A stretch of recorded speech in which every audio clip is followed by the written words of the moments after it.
আমরা সালাম দিব হচ্ছে এইখানে। এইখানে এই ছিদ্র বরাবর ভিতরে হচ্ছে রাসূল সাল্লাল্লাহু আলাইহি ওয়াসাল্লামের রওজা। পুরুষরা আসেন, পুরুষরা, মহিলাদেরকে এখানে যাইতে দেওয়া হয় না, তো আপনারা দেখলে বুঝবেন না। একটু আপনারা সাইডে থাকেন।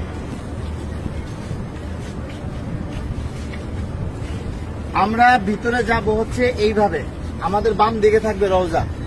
রওজা থাকবে কি বাম দিকে। ভিতরে কথা বলার কোনো সুযোগ নাই, বেশি সময় দাঁড়ায় থাকারও সুযোগ নাই। প্রথম দুইটা ছিদ্র থাকবে, যে দুইটা ছিদ্রের ভিতরে কোনো কিছু নাই। কবরের জায়গা ফাঁকা আছে, এখানে হযরত ঈসা আলাইহিস সালাতু ওয়াস সালামকে দাফন করা হবে। ওই পাশে হচ্ছে হযরত ইমাম মাহদিকে দাফন করা হবে। তো এই যে প্রথম দুইটা ছিদ্র ফাঁকা, এখানে অনেকে দেখবেন সালাম দিতেছে, ভিড় লেগে আছে। এখানে সালাম দিব না, আমরা সালাম দিব হচ্ছে এইখানে। এইখানে এই ছিদ্র বরাবর ভিতরে হচ্ছে রাসূল সাল্লাল্লাহু আলাইহি ওয়াসাল্লামের রওজা।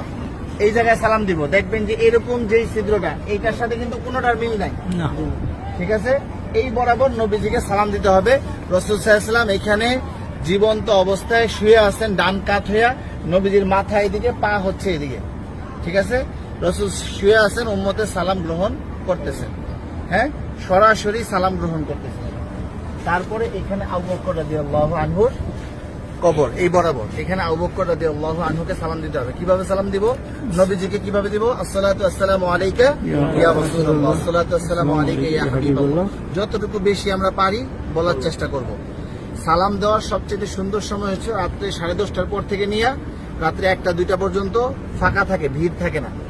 আর দিনের বেলা সকাল 7টা থেকে নিয়ে একেবারে জোহর পর্যন্ত কি ফাঁকা থাকে, ফাঁকা। আসরের সময় থেকে নিয়ে এশারের পর পর্যন্ত কি থাকে? ভিড় থাকে। যত বেশি পারেন নবীজিকে সালাম দিবেন। যদি সালাম কবুল হয়ে যায়, আল্লাহর নবী বলতেছেন যে আমার রওজায় যে সালাম দিল তার উপরে, আমার উপরে ওয়াজিব হয়ে যায় তার জন্য হাসরের ময়দানে সুপারিশ করা। আমার সালামটা যদি গ্রহণ করেন নবীজি, তাহলে আমাদের এইটা নাজাতের উসিলা হয়ে যেতে পারে। যাই হোক, বলতেছিলাম এই বরাবর আবু বকর রাদিয়াল্লাহু আনহু, আবু বকর রাদিয়াল্লাহু আনহু মাথা এদিকে, পা এদিকে।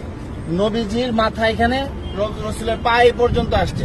রাসূলের শরীরের ওই পাশে হচ্ছে কি আবু বকর রাদিয়াল্লাহু তাআলা আনহু। আবু বকর রাদিয়াল্লাহু তাআলা আনহু ঘাড় বরাবর হচ্ছে হযরত ওমর রাদিয়াল্লাহু তাআলা আনহু, উনি আরো ওই পাশে, ঠিক আছে? নবীজি এখান থেকে এভাবে শোয়া, রাসূলের পরে হচ্ছে আবু বকর রাদিয়াল্লাহু তাআলা শোয়া, তারপরে হচ্ছে হযরত ওমর রাদিয়াল্লাহু তাআলা আনহু। এইখানে হযরত ওমর রাদিয়াল্লাহু তাআলা আনহুকে সালাম দিতে হবে। তো এইখানে নবীজিকে সালাম দিব আমরা। আর রাসূলকে অনেক মানুষ আমাদেরকে বলছে না সালাম দেওয়ার জন্য, তো আমরা নিয়ত করব যে আমাদেরকে যত মানুষ সালাম দিতে বলছে তাদের সকলের পক্ষ থেকে সালাম, আসসালাতু আসসালামু আলাইকা ইয়া রাসূলুল্লাহ, ঠিক আছে?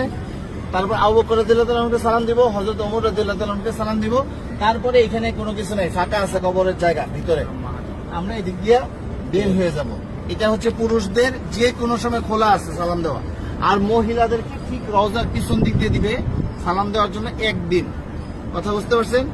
একদিন সুযোগ আসবে রিয়াজুল জান্নাহ নামাজ পড়ার জন্য, এবং সালাম দিবেন রওজার পিছন দিক থেকে। আর মহিলারা বাহির দিয়া প্রতিদিনই সালাম দিবেন আপনারা বাহির থেকে, হ্যাঁ? এই পাশে আসেন।